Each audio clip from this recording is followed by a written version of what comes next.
बराबर से नमस्कार। मैं आप लोगों को ये बताना चाहता हूँ कि कुछ दिन पहले मैंने एक पत्रकार परिषद लेकर ये बताया था कि औरंगाबाद में ये जो लॉकडाउन का डिसीजन लिया गया है, हम उसका विरोध कर रहे हैं। और उसकी वजह ये है कि इसके लिए लॉकडाउन इसलिए हमारे ऊपर थोपा गया है क्योंकि यहाँ पर हमने हमारी प्राथमिकताओं को ना समझते हुए हमने जिस तरह से हमारे मेडिकल इंफ्रास्ट्रक्चर को पिछले कई सालों से नज़रअंदाज किया है, कई सालों से नहीं कई दशकों से हमने नज़रअंदाज किया है। और उसी का खामियाजा है कि आज हमको यहाँ पर कोरोना वायरस फैलते हुए भी, कोरोना के मरीज़ बढ़ते हुए भी आज हमारे पेशेंट्सों को दर दर भटकना पड़ रहा है। सरकारी अस्पतालों के अंदर बड़ी आसानी से ये कहा जा रहा है कि हमारे पास बेड्स नहीं है, आप प्राइवेट हॉस्पिटल में चले जाओ। हर कोई प्राइवेट हॉस्पिटल में जा नहीं सकता है। और अगर सरकार ये कह रही है कि हमारे पास बेड्स नहीं है, तो आप ये बताइएगा कि ये जवाब एक लोकतंत्र के अंदर जहाँ पर गरीब लोग सिर्फ सरकारी अस्पतालों के ऊपर निर्भर रहते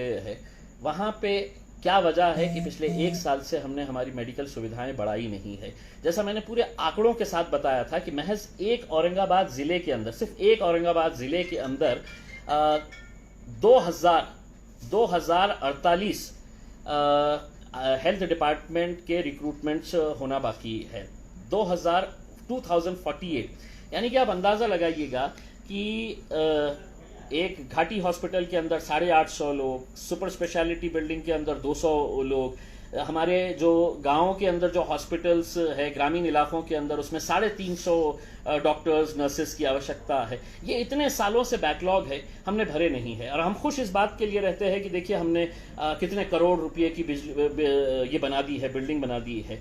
आज अगर इसके ऊपर ध्यान देते तो औरंगाबाद को लॉकडाउन की ज़रूरत नहीं होती। और मैं आपको बताऊं कि एक छोटा सा उदाहरण है और इसका जवाब किसी भी अधिकारी के पास नहीं है, किसी भी सरकार के पास नहीं है कि आप औरंगाबाद के घाटी अस्पताल के अंदर 150 करोड़ रुपया खर्च करके, यस 150 करोड़ रुपीस आप खर्च करके एक सुपर स्पेशलिटी बिल्डिंग बनाते हैं। उसका उद्घाटन होता है बड़े तामझाम से। ये बताया जाता है कि देखिए औरंगाबाद में 2017 के अंदर ये पूरी बिल्डिंग तैयार हो जाती है।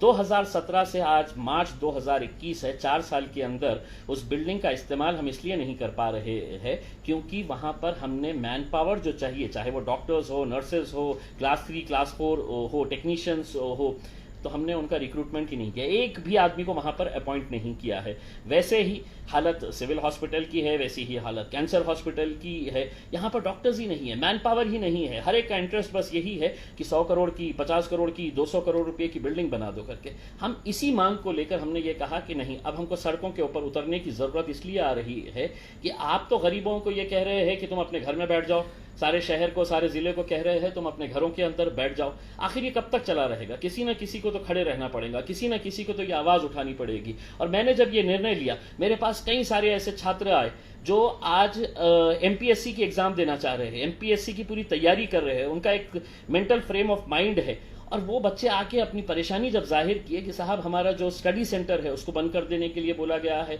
हम जहाँ पर मेस लगाते हैं वहाँ पर हमारे को अब खाना नहीं मिलेगा क्योंकि वो मेस भी बंद रहेगी, हम जाए तो जाए कहाँ? हम इतनी मेहनत करके इतने सालों से यहाँ पर तैयारी कर रहे हैं और अब ये कहा जा रहा है कि लॉकडाउन कर दिया जाए।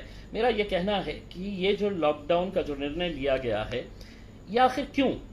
अगर आप अपना मेडिकल इंफ्रास्ट्रक्चर सही रखते, हॉस्पिटल्स हमारे पूरी तरह से इक्विप रखते, तो हमको ये लॉकडाउन की ज़रूरत ही नहीं होती है।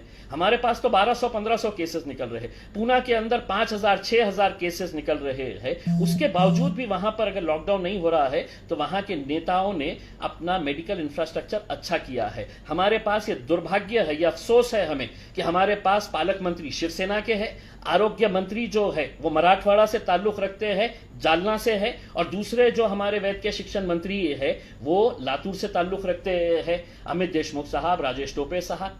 या इनकी जिम्मेदारी नहीं है, उनको मालूम नहीं है कि आज औरंगाबाद के अंदर क्या समस्याएं हैं?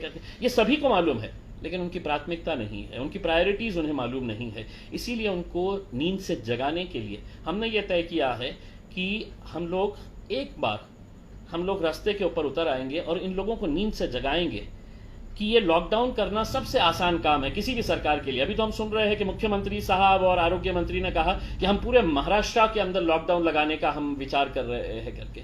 आप इसलिए कर रहे हैं क्योंकि आपकी जो नाकामियां है, और आपकी मतलब मैं सिर्फ अकेले किसी एक मुख्यमंत्री की बात नहीं कर रहा हूं, पिछले कई सालों से सरकारें किसी की भी रही हो, हर एक ने मेडिकल हमारी सुविधाएं जो है उसको नजरअंदाज किया है और उसी का खामियाजा आज आम लोगों को भुगतना पड़ रहा है। धन्ना सेठ इस मोर्चे के अंदर नहीं आने वाला है, कोई बड़ा उद्योगपति इस मोर्चे के अंदर नहीं आने वाला है। वो लोग जिन्हें अपने पेट की फिक्र है, वो लोग जिन्हें ये चिंता सता रही है कि लॉकडाउन के दौरान मेरे घर का खाना, मेरे परिवार को मैं क्या खिलाऊंगा, क्योंकि कई लोग ऐसे होते हैं जो रोज कमाते हैं और रोज खाते हैं, उनके बारे में किसी ने सोचा है? नहीं सोचा है। और मुख्यमंत्री साहब, सरकार कहती है कि अब हम लॉकडाउन कर देंगे। नहीं, ये लोकतंत्र है और लोकतंत्र के अंदर जनता की आवाज को भी आपको सुनना पड़ेगा। इसीलिए मैं तमाम लोगों से ये अपील करना चाहूंगा कि एक बार हम एक अच्छे कॉज के लिए आए, और ये कोई राजनीतिक मुद्दा नहीं है। मैं तो तमाम राजनीतिक पार्टी के नेताओं से कहूंगा कि इस मोर्चे के अंदर किसी की भी पार्टी का झंडा आपको दिखाई नहीं देगा, कोई राजनीतिक झंडा वहां पर नहीं आएगा। हम एक अच्छे मकसद के लिए आना चाहते हैं, और उस अच्छे मकसद के लिए हमारे समाज की, हमारी बहनें, हमारी महिलाएं, ये लोग भी आना चाहिए। हमारे जितने भी लोग हैं, जो दुकानदार है, ठेले वाले हैं, रिक्शे वाले हैं, दूसरे गाड़ियां चलाते हैं, ये सभी लोगों ने एक बार आना चाहिए। हम लोग खामोश रहते हैं, इसीलिए इस तरह के फैसले लिए जाते हैं। हम लोग सवाल नहीं करते हैं, इसीलिए लोगों को लगता है, सरकारों को लगता है कि इसके बारे में तो कोई नहीं कह रहा। मैं आज इतना हैरान हुआ कि मेरे शहर के कई लोग प्रतिनिधियों ने कहा कि नहीं, हम इसका समर्थन करते हैं लॉकडाउन। कल आइए उस मोर्चे के अंदर और डिक्लेयर करिएगा कि आप समर्थन करते हैं, आपको जवाब पब्लिक देगी। आप खामोश है इसलिए कि आपको कहीं ना कहीं अपनी राजनीतिक कुर्सियां बचाने की है, तो आप बोलेंगे नहीं। आप वही बोलेंगे जो आपके अधिकारी, आपकी सरकार जो भाषा बोलेगी उसी के अंदर आप हाँ से हाँ मिलाएंगे। लेकिन हमको लोगों ने चुनकर अगर दिया है तो यह हमारी जिम्मेदारी है कि हम गरीबों के बारे में भी सोचें। और हाँ, एक बात मैं बताना चाहूँगा कि आप इंडस्ट्री को इजाज़त देते हैं कि इंडस्ट्री चालू रहेगी, क्योंकि उनकी चेन नहीं बिगड़नी चाहिए, जो उनकी सप्लाई चेन है वो बिगड़नी नहीं चाहिए। उस इंडस्ट्री के अंदर काम करने वाले लाखों कर्मचारियों के बारे में भी सोचना पड़ेगा। उनकी ज़िंदगी की भी कुछ कीमत होती है, वो भी किसी के भाई है, वो भी किसी के बेटे हैं, उनके बारे में भी किसी को सोचना पड़ेगा।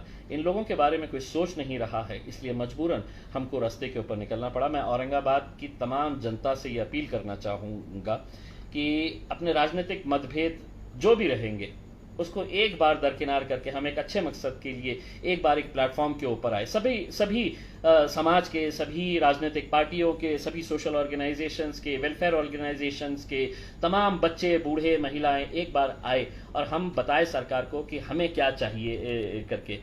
शांतिपूर्ण तरीके से हम लोग ये कल मोर्चा निकालेंगे।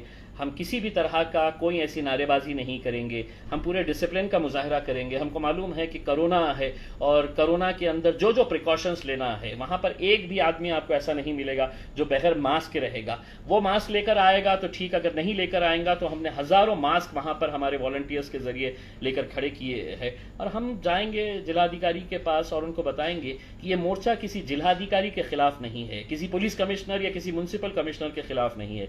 ये हमारे सिस्टम का जो फेलियर है, हमारे सिस्टम की जो कमियां है, उसको हम उजागर करना चाहते हैं, सरकार को हम जगाना चाहते हैं। इसीलिए आप सभी लोगों से अपील है कि कल 3 बजे पैठन गेट के ऊपर आइए। शांतिपूर्ण तरीके से हम लोग दिखाएंगे कि हम एक अच्छे कॉज के लिए एक बार इस शहर के अंदर हम सब मिलकर जमा होंगे। धन्यवाद, बहुत बहुत शुक्रिया।